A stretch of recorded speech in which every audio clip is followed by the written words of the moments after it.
dong tentang gimana sih kehidupan di Strasbourg tuh. Kalau buat aku Kalau sendiri ya, makannya? untuk pertama ya aku datang ke sini mikirnya aku itu orangnya bebas gitu, bisa makan apa aja. Otomatis nggak terlalu banyak bekal makanan Indonesia. Nah, ketika aku sudah datang di sini nih, wow kangen banget sama yang namanya Indomie, sarimi, sarimi sedap Gak gitu. boleh lu nyebut merek. Iya boleh. Yang namanya mie ya, sama apa sih namanya?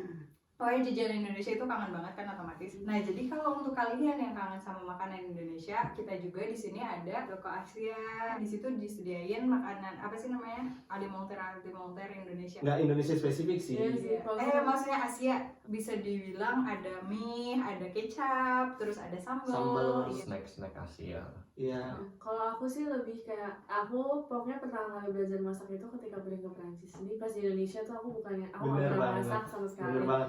Tapi di sini kalau kalian mau survive, karena nggak mungkin dong setiap hari makan di restoran karena di sini kan mahal. Jadi ya mau nggak mau harus masak karena masak tuh irit banget dengan pokoknya masak tuh paling irit lah.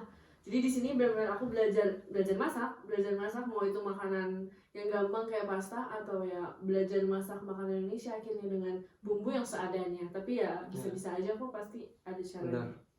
Aku juga menambahin ini tentang masak sendiri. Jadi kalau di sini masak sendiri dengan beli makanan itu bakal jauh banget, harganya beda banget. Jadi kalian bakal berhemat banget ketika kalian benar-benar masak sendiri. Jadi kayak kalian nyiapin sendiri dari bahan-bahannya, beli dan masak dan sebagainya. Terus kalau untuk masalah masak dan cari makanan, terutama kalau untuk mau cari makanan halal di sini gampang banget. Kayak banyak banget ada butchery halal dan makanan yang halal. Jadi ya kalian jangan takut juga kalau datang ke sini. Sama tadi juga di restoran universitas itu juga lumayan ya, misalnya kayak irit banget 3,3 euro bisa dapat lengkap, ada entree-nya, ada pelanya, sama ada dessertnya, ada minum lah sebagainya. Dan makanannya juga 4 sehat 5 sempurna. Iya, sehat banget. Ada sayurnya, ada semuanya. Jadi itu menurut aku dengan 3 euro dapat segitu sih worth it. Kalau aku sebenarnya aku diseimbangin ya. Kadang masak di awal bulan masak, terus di akhir bulan misalnya lebih sering makan di luar sama teman-teman gitu. Kalau masak terus terang aku sih yang gampang kayak misalnya spaghetti itu gampang sekali itu. Terus kalau misalnya weekend tapi aku tertarik dengan masak-masakan Indonesia, jadi aku luangkan waktu demi untuk lebih fokus masak-masakan Indonesia di weekend. Oh iya, bagi yang pengen tahu ada nasi atau enggak ini beras Ada atau enggak dong, di sini ada. ada. Meskipun Eropa bukan negara yang apa sih namanya Konsumsi nasi. konsumsi nasi, nasi. tapi mereka ada Tentu. nasi. Dan dapetinnya juga nggak susah kok. Iya. Nggak hanya Kayak di toko semua toko Asia, ada. di semua toko supermarket pasti ada jualan. Supermarket biasa ada. Iya, nasinya pun banyak macamnya ya. Kita bisa lebih pilih. banyak di sini malah daripada di sana. Iya benar, kayak macam-macam nasinya juga bervariasi. Dan bedanya ya di sini sama di Indo kan apa pastanya lebih murah cuy. Kalau Ya, pasta sangat Jadinya keluar.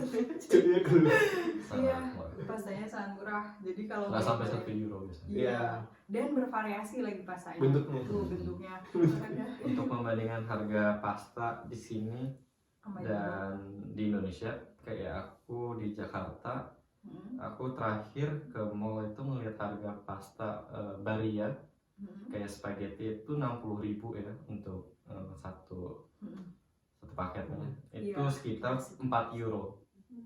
Sementara kalau misal di toko supermarket gitu bisa di bawah 1 euro. Jadi ada 3 euro perbedaan. Bisa lah 10.000. Ya beras juga 1 koma ya. Untuk 1 kilo. Bahkan ada yang di bawah, ada yang 0,8. Ya. Iya, untuk makanan sendiri yang paling terkenal di Prancis itu adalah kejunya. Iya. Iya, jadi kayak masing-masing kota itu memiliki apa sih namanya tipe-tipe keju, produksi keju yang apa sih namanya yang khas. Yang khas dari daerah. Oke, kalau untuk transportasi di sini sebenarnya ada tram sama bis, sama kita juga bisa jalan kaki, dan juga ada velo, apa sih namanya? Sepeda. Sepeda. Di sini aku di sini itu kemana-mana naik bis. Karena emang di sini tuh ada bis dan ada tram, tapi karena yang aku tuju tidak melewati jalur tram, jadi kemana-mana aku pasti naik bis. Dan bisnya pun banyak banget kok, dan maksudnya frekuensinya tuh cepat gitu loh, nggak harus nunggu lama, dan sangat praktis kalau naik bis. Aku ke tempat kuliah karena 15 menit dari tempat tinggal aku, jadi aku menggunakan sepeda karena apa sih namanya jarak transport sama universitas dan tempat tinggal aku itu nanggung, jadi saya menggunakan sepeda. Tapi karena saya juga harus pergi ke tempat lainnya yang lebih jauh daripada tempat saya tinggal, jadi saya menggunakan transportasi tram. Nah, kalau untuk tram sendiri ada kartu khusus yang namanya Bajeo. Tara, ini dia BJO-nya CTS Strasbourg. Nah, untuk Strasbourg sendiri harga untuk studentnya itu 28 euro. Itu perlu Aku 7 euro sih. Itu kalau pakai CAF nggak sih? Iya. Ya, jadi kalau teman-teman mungkin yang sudah pernah ikutan CAF itu kayak bantuan untuk tempat tinggal. Nanti juga Alokasi dari pemerintah. kita juga ngomongin tempat tinggal. Intinya dengan itu nanti bisa langganannya murah. Dan ada juga yang buat yang lebih dari usianya lebih dari 25 tahun itu harganya beda lagi, lebih mahal. Ya. Jadi gimana sih nyari tempat tinggal di sini? Terus opsi-opsinya apa sih kalau mau nyari tempat tinggal di Strasbourg? Karena dengar-dengar tempat tinggal itu salah satu yang paling sulit banget dicari dari Indonesia. Bisa dibilang dari seluruh pengeluaran hampir setengahnya itu digunakan untuk tempat tinggal. Betul. Benar banget kan? Kalau saya itu tinggalnya di Residence Universitaire. Jadi itu di bawahnya Cruz.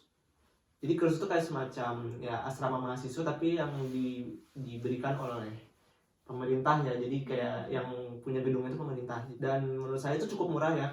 Kalau yang di lain itu kalau tidak salah harus bayar kayak ada listrik, air gitu ya. Yeah. Kalau di Cruz itu udah fix, udah flat. Jadi kalian nggak bayar apa lagi, cuma bayar itu aja. Jadi, dan kayaknya keuntungan di Cruz juga deket banget sama kampus ya. Cruz juga deket kampus. Cuman masalahnya susah sekali untuk dapat itu. Jadi kayak kita harus ngantri.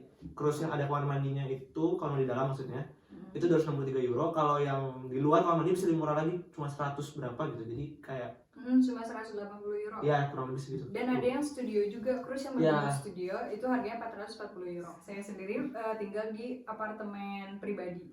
Apa namanya? Bukan apartemen, bukan milik negara, bukan. Persuarangan, enggak.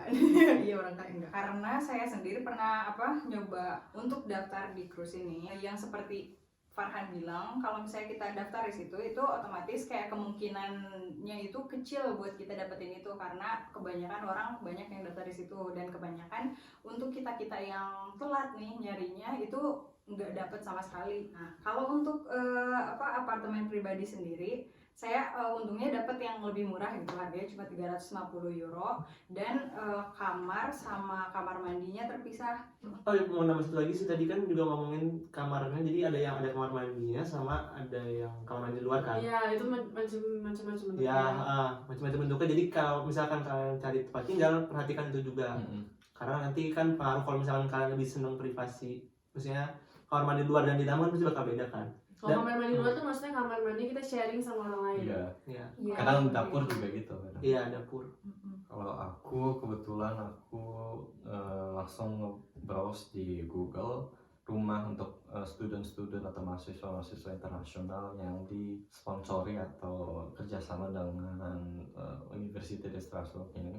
Sebenarnya juga cukup sulit ya untuk masuknya karena sangat kompetitif, demand-nya atau minat yang untuk tinggal di sini juga sangat tinggi. Jadi sedikit rebut-rebutan untuk berhasil dapat tempat ini, tapi untuk harganya kurang lebih sama ya, untuk rata-rata di Strasbourg aku bisa bilang sama, nggak beda-beda jauh banget. Terus ada cafe tuh bisa ngebantu banget. Aku dibantu kurang lebih dapat 171 euro per bulan. Itu tuh untuk semua student seharusnya dapatnya segitu juga. Iya sih, tergantung kan? Tergantung juga. Sebenarnya CAF itu benar-benar, jadi kalau mau jelasin CAF itu sebenarnya alokasi. Jadi bantuan pemerintah untuk tempat tinggal. Itu nggak menutup hanya untuk orang Perancis, tapi kita-kita yang dari Indonesia atau dari negara lain pun bisa dapetinnya. Nah, itu tuh kriteria CAF-nya sampai sekarang tuh kita masih nggak tahu kriterianya, misalnya kriteria apa yang bisa kita dapat duit sebanyak itu, karena itu benar-benar tergantung dari sisi keuangan kamu juga. Jadi ketika kamu mendaftarkan CAF pun kamu harus ngejelasin apakah kamu kerja, apakah kamu dapat masukan kamu dari mana, Terus kayak dijelasin juga kamarnya segede apa, apakah ada kamar mandi, ada dapurnya, dan itu semua kayaknya ngaruh ke dalam si kalkulasi kamu akhirnya dapat berapa kafnya. Jadi makanya itu kafnya beda-beda setiap orang. Bahkan untuk orang yang tinggal satu apartemen berdua dan mereka nggak apply kafnya beda, mereka bisa dapat kafnya beda-beda padahal mereka tinggal satu tempat yang sama gitu. Nah, kalau untuk kaf sendiri kan tadi nggak cuma tergantung dari kita mengisi gini-gininya, tapi lebih dari ukuran kamar aja sama apa harga kamar sih. Iya, lebih masa kan nggak mungkin kita bayar cruise 180 euro terus dapat kaf juga 170 euro kan itu nggak Iya, mungkin. wow, Iya. itu Iya. kayak Jadi- Jadi nggak bayar sama sekali. Iya. Ya, makanya. Ya, gitu lah intinya. Oke. Oke, sekian dulu dari Ya. kita. Thank Terima you. kasih sudah mendengarkan. Kalau mau ada pertanyaan bisa nanya kemana? ppi.alsas@gmail.com Atau Instagramnya? ppi alsas. Ya. Wow.